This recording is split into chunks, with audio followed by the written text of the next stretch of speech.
Welcome to Pulse Feeder's quick tip video. Today we will demonstrate the removal of the reagent head on this 880 pump. To start out with, you would need to loosen up all of your bolts securing the reagent head to the pump head. For time purposes, we have already loosened up the majority of these bolts. While you're removing these bolts, you will like to keep pressure on the head .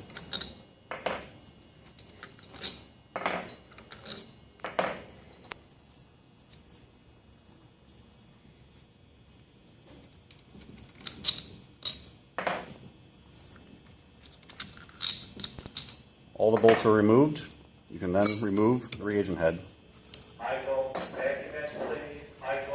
The front plate and the reagent head separate.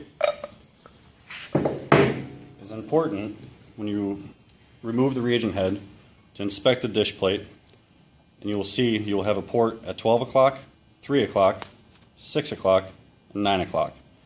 When reinstalling, ensure you have a port at the 12 o'clock position.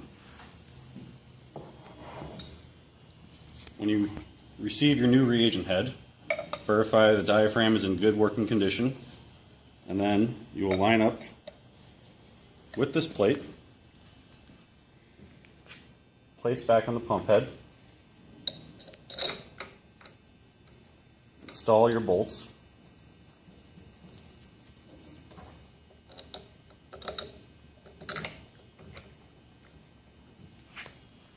then tighten them per the torque specification you can find in the IOM.